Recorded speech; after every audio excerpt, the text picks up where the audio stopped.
Without commitment, you'll never start. But more importantly, without consistency, you'll never finish. It's not easy. If it was easy, there'd be no Kerry Washington. If it was easy, there'd be no Taraji Henson, P. Henson.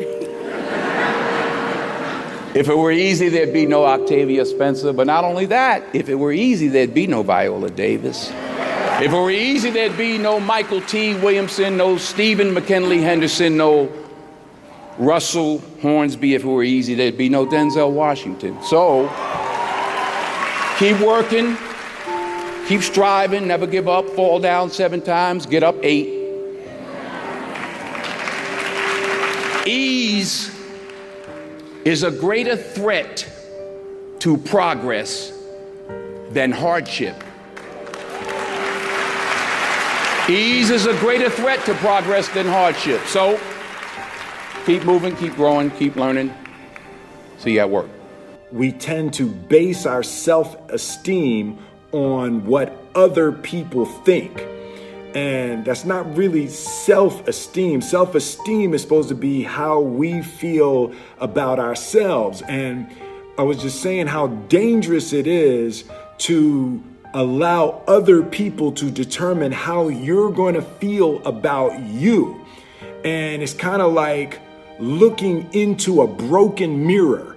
You're going to look in a broken mirror and then change your face to try to look good in this defiled, busted, broken mirror.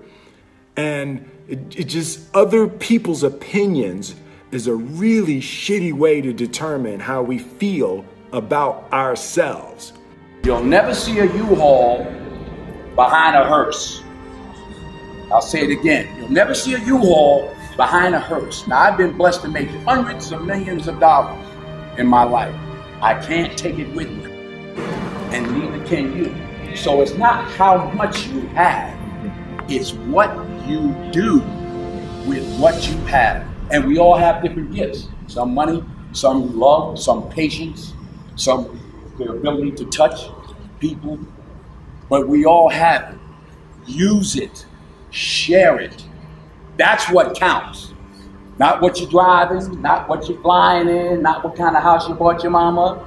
Dreams without goals are just dreams, and they ultimately fuel disappointment. Goals on the road to achievement cannot be achieved without discipline and consistency. I pray that you all put your shoes way under the bed that night so that you got to get on your knees in the morning. The one thing I'm the most happy about in terms of my career is the fact that I got there with the grace of God, first of all, but short of that, I got there just by working hard, not partying with the right people, not compromising myself in any way or cutting any kind of deals, just by working hard, just by plugging along, sawing wood, as I like to call it. I'm a 20-year overnight sensation. I don't get life mixed up with making a living. I was there for all 4 of my children being born. When the first one was born, I recognized the difference between life and making a living. Their life, our family is life. Acting is making a living.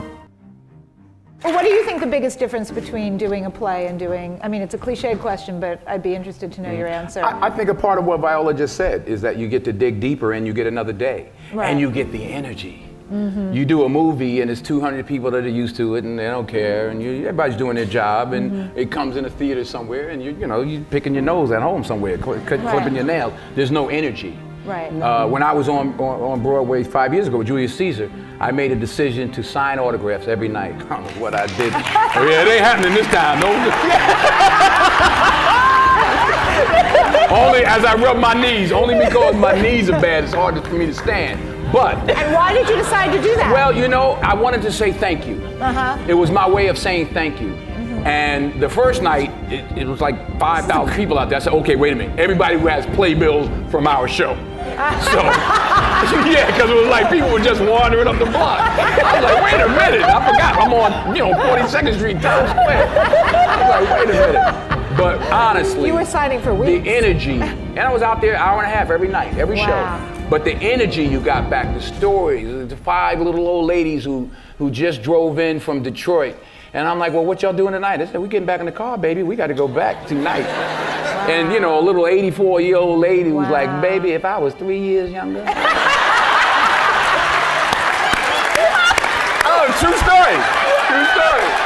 Then we had, and I say this also because I hope it happens with this play. We had some high schools come. We had one school from somewhere, I forgot where, and they were doing Julius Caesar. And some young kid was like, well, you know, my Brutus is a bit different. You know?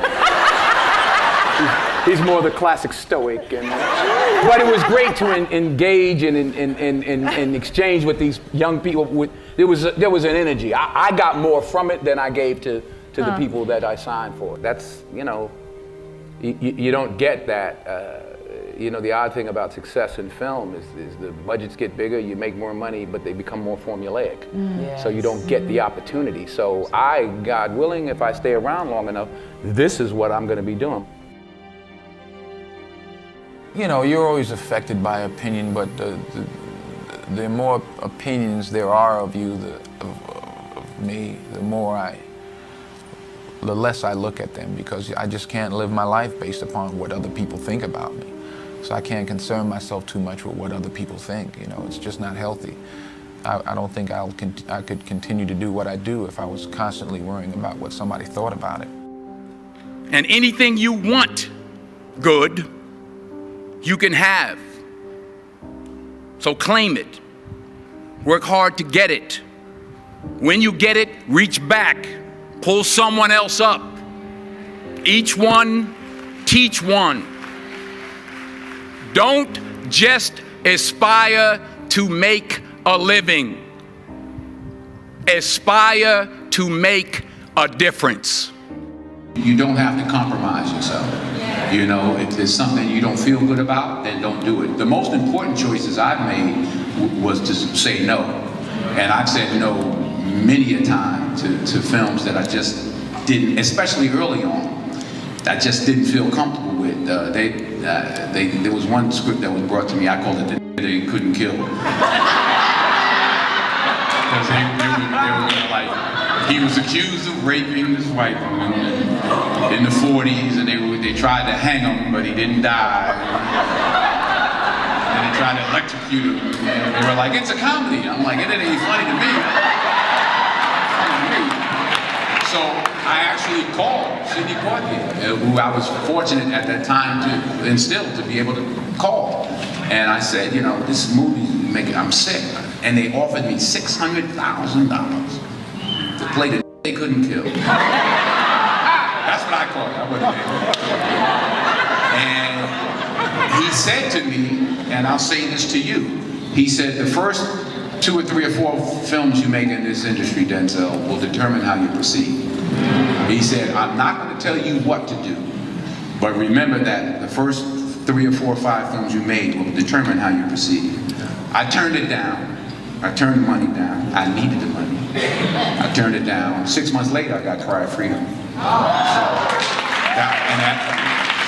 So stick to your guns.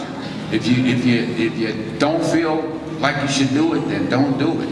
Because you don't want to be, you don't want to be a negative energy on the set. That's how I feel. So I'm like, you know, I ain't doing this because I'm going to slap somebody the second day. So I just, it's something. I think the most important decisions you can make as an actress is saying no. Is saying no. You don't have to take your clothes off. If you don't want to, then don't do it. Number 1, put God first. Put God first in everything you do. Everything that you think you see in me, everything that I've accomplished, everything that you think I have, and I have a few things, everything that I have is by the grace of God. Understand that. It's a gift. In everything you do, if you think you want to do what you think I've done, then do what I've done.